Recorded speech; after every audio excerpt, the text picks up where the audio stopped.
This is Hidden Killers Week in Review. A look back at the most prolific stories of the week. This is the Hidden Killers podcast with Tony Brueski. Featuring author, psychologist, and daily contributor, Siobhan Scott.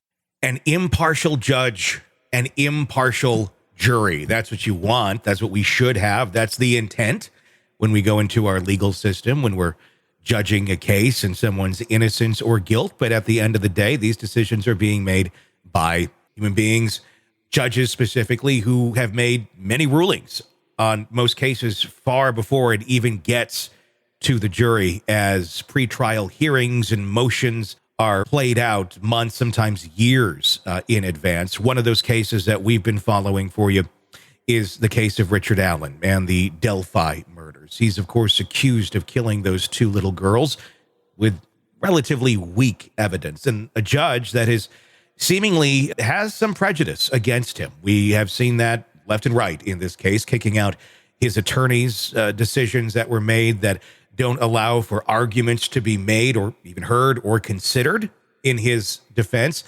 Here to discuss the psychology of all of this and what exactly may be going on here, Siobhan Scott, psychotherapist and author.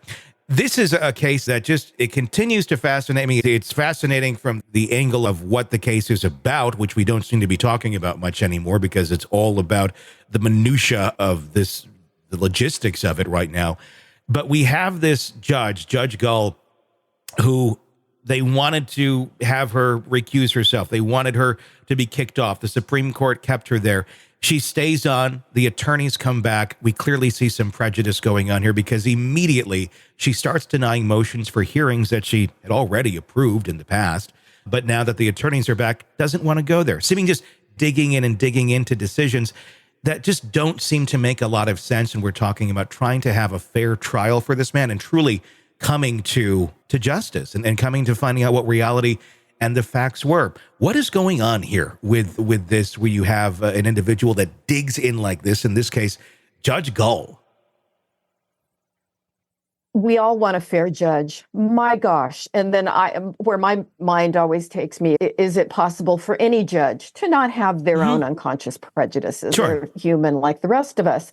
But it does seem like in this case, it's particularly evident, as you said, that she's got her own preconceived ideas and doesn't like this. It doesn't like the attorneys, clearly, and probably has prejudices against the defendant too, which is just, really unfortunate. If you watch a lot of trials or visit courtrooms and witness trials, you see such dramatically different types of people who become judges, and they have their different personalities. And some do seem to go the extra mile to be polite, to be fair, to do the right thing. And other ones, their own personality is leaking through. And, you can tell by the decisions they make how they feel.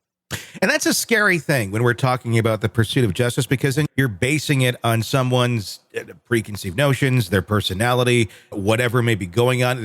Judges they're human. There's nothing different about them than anyone else that somehow gives them some sort of magical other insight that others may not have. Obviously, experience is one of those things that they have that others do not. Oftentimes worked as attorneys and know the system a bit better than others.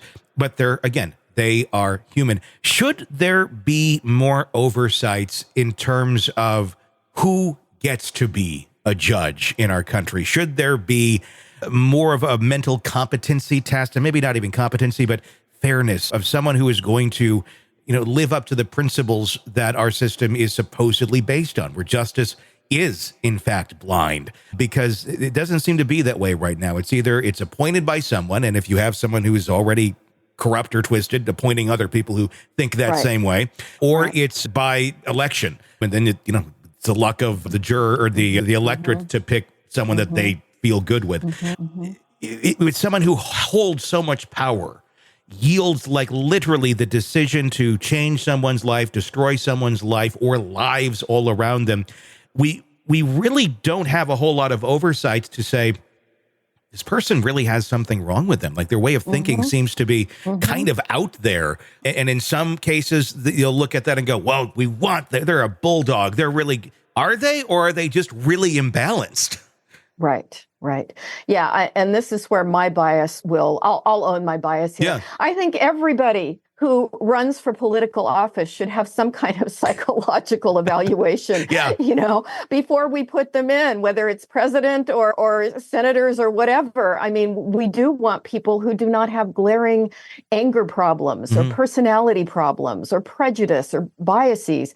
And that just seems, at this point, it's very haphazard and piecemeal. We just don't know enough about these people. And I've known judges who were involved in domestic violence cases themselves, and it's just, they're just people. They're like the rest of us. And is there truly a way to look behind the curtain on something like that and say, yes, this person is, what would the bar be on something like that? Of this person is qualified, this person is not? Again, a very subjective way of looking at things. But I don't know. It just, when you see cases like this and you see things that are like, this person holds too much power and it's completely unchecked. If the system's going to be that unchecked, maybe one of those checks should be, mental capabilities, and maybe rechecked throughout time too, because we all evolve and change.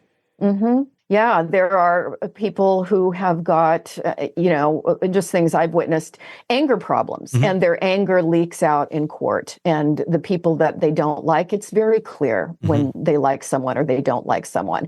And then I've known the opposite. Judges, that if I were, needing to be in court, I would pick that one. And I think attorneys know that too. I've been told that by attorneys that, you want that judge, not that judge. And so this is how we try to maneuver to get the judge. There have even been really interesting studies that judges are apt to be more lenient. This was a fascinating study in the morning when they weren't hungry. And that as the day went on and they became hungry and tired, they were stricter with their rulings. And, I don't have it all in front of me, but it's absolutely fascinating on the time of day. Yeah. And so certain attorneys knew, you want to hit this judge at a certain time of day because they're going to be more open-minded than when they're tired and cranky and hungry later. That seems so scary on something so serious, and what the outcomes can be. That can actually be a factor. I think we like to think that can't be, but it is. They're human. Yeah, they're very human. And I know often people will say, can I have an appointment at 7:30 at night? And I'm saying, you're going to get a tired therapist at 7:30 at night. Sure. You're not going to get me at my best. Yeah. I think you want, 5 o'clock is about my cutoff time. I'm tired and hungry at that point. Yeah. And Want to listen ad-free? Want advanced access to all of our interviews before anyone else? Become a True Crime Today Premium Plus subscriber on Apple Podcasts. You get every episode commercial-free, so you can binge on true crime until you can binge no more. Search True Crime Today Premium Plus on Apple Podcasts now, or go to our podcast page and sign up now. More of the Hidden Killers podcast next.